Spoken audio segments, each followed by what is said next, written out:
Virus corona telah menyebar ke 209 negara. Jumlah orang yang positif terjangkit virus corona telah mencapai angka 1,5 juta orang lebih. Inilah kenapa virus corona disebut pandemi dunia, karena penyebarannya begitu masif dan sangat sulit dikendalikan.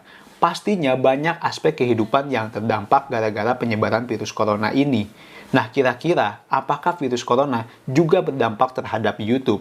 Buat yang penasaran, di video ini gue akan membahas dampak virus corona terhadap YouTube. Tapi seperti biasa, sebelum pembahasan dimulai, kita bumper dulu.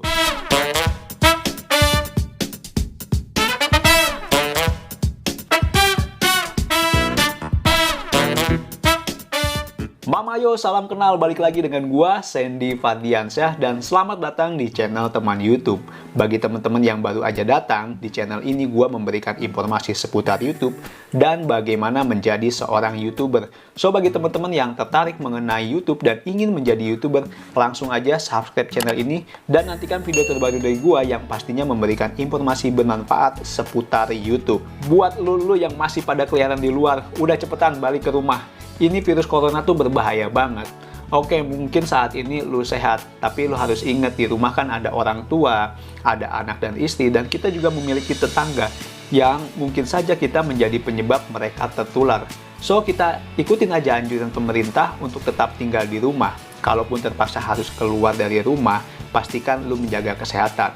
Gunakan masker, sering-sering cuci tangan, hindari kerumunan, dan begitu lu balik ke rumah, langsung mandi dan ganti pakaian. Itu himbauan dari gua. Lanjut ke pembahasan. Nah, saking dahsyatnya efek dari virus corona ini, beberapa negara itu menerapkan kebijakan untuk lockdown alias karantina total negaranya. Jadi membatasi akses manusia, mengharuskan masyarakat untuk tinggal di rumah, meliburkan sekolah, meliburkan perkantoran, dan lain-lain.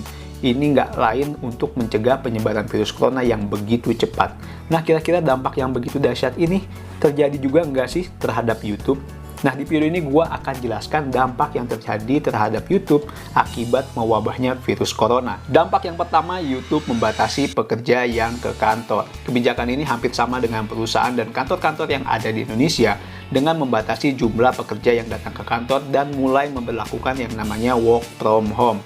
Nah, akibat kebijakan yang diambil YouTube ini, untuk saat ini kebijakan YouTube itu lebih bergantung kepada algoritma dibandingkan manusia. Jadi selama ini memang peninjauan video dan channel yang ada di YouTube itu menggunakan algoritma, tapi pada akhirnya tetap ada peninjauan dari manusia. Nah, unsur manusianya inilah yang saat ini dikurangi oleh YouTube. Dampak yang kedua yaitu banyaknya video yang dihapus di YouTube.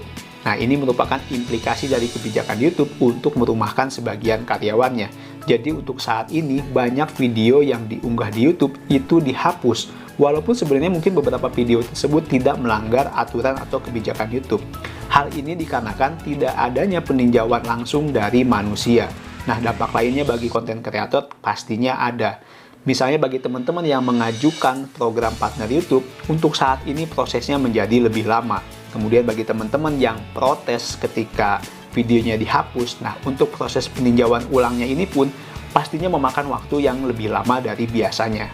Dampak yang ketiga yaitu YouTube membantu kampanye pencegahan penyebaran virus corona. Disadari atau tidak, setiap kita menonton video, saat ini selalu ada tautan yang memberikan informasi mengenai virus corona. Nah, biasanya tautan tersebut diletakkan di bawah video yang sedang kita putar. Seperti ini contohnya. YouTube melakukan kampanye ini untuk memberikan informasi yang benar tentang virus corona. Nah, biasanya sumber informasinya itu dari WHO atau dari otoritas kesehatan di negara setempat. Kalau di Indonesia tentu saja informasi tentang ini diberikan oleh Kementerian Kesehatan Republik Indonesia. Dampak yang keempat yaitu video yang membahas virus corona sulit untuk dimonetisasi alias dipasangi iklan. Nah, kebijakan ini diambil YouTube untuk menghindari penyebaran video yang membahas virus corona, tapi sumbernya tidak dapat dipertanggungjawabkan. Apalagi jika di video tersebut membahas tentang obat untuk virus corona ataupun pencegahan virus corona yang ternyata informasinya tuh hoax dan tidak ilmiah. Tentu saja beberapa video yang membahas virus corona tetap bisa dipasangi iklan, itu pun setelah melalui peninjauan yang ketat oleh tim ahli YouTube. Dampak yang kelima yaitu YouTube mendowngrade alias menurunkan kualitas video yang ada di YouTube. Salah satu kebijakan yang banyak diambil oleh pemerintah-pemerintah dunia dalam menghadapi virus corona ini adalah menghimbau bahkan mewajibkan masyarakat untuk tetap tinggal di rumah. Akibat kebijakan ini, kunjungan di internet itu meningkat dengan pesat termasuk kunjungan di YouTube. Nah, otoritas negara Inggris dan negara-negara Eropa lainnya telah meminta YouTube untuk menurunkan kualitas videonya, termasuk juga media streaming video lainnya seperti Netflix. YouTube sendiri telah merespon permintaan ini dengan menurunkan kualitas videonya secara bertahap. Jadi, sekarang secara otomatis kalau kita membuka video di YouTube, maka format yang akan disajikan adalah format standar. Namun demikian, para penonton tetap bisa menikmati resolusi yang lebih tinggi dengan pengaturan manual. Dampak yang keenam yaitu pendapatan konten kreator alias YouTuber berkurang. Dari grup WhatsApp yang berisikan para YouTuber, gua memperoleh informasi bahwa selama wabah virus corona ini, pendapatan dari video mereka itu menurun. Jadi, walaupun jumlah penonton atau viewersnya meningkat, tapi justru pendapatannya malah menurun. Sebagai gambaran, salah seorang teman gue yang juga YouTuber bercerita bahwa biasanya dia mendapatkan $100 dari setiap 100.000 view. Nah, tapi untuk saat ini dia hanya mendapatkan sekitar $62 dari setiap 100.000 view. Menurut gue ini logis karena sekarang mungkin perusahaan agak sedikit menunda untuk memasang iklan di YouTube. Karena percuma saja dia beriklan sementara masyarakat mungkin akan cenderung menahan diri untuk berbelanja. Nah, kalau lu sendiri gimana? Apakah channel lu juga menurun akibat wabah virus corona ini? Atau justru pendapatan di channel lu malah meningkat gara-gara virus corona? Sekian penjelasan dari gua mengenai dampak virus corona terhadap YouTube. Ternyata memang ada dampaknya. Dan pesan gua bagi teman-teman konten kreator untuk tetap semangat. Mungkin dengan di rumah aja kita jadi punya banyak waktu untuk menggali ide dan membuat konten-konten baru. Nah, di video berikutnya gua akan membahas satu topik yang menarik juga, yaitu mengapa saat ini YouTube lebih baik dibandingkan televisi. Sekali lagi buat teman-teman yang tertarik mengenai YouTube dan ingin menjadi YouTuber, langsung aja nih subscribe channel ini ya teman-teman.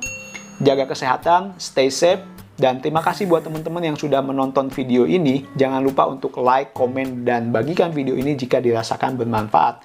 Sampai jumpa dan salam sukses selalu.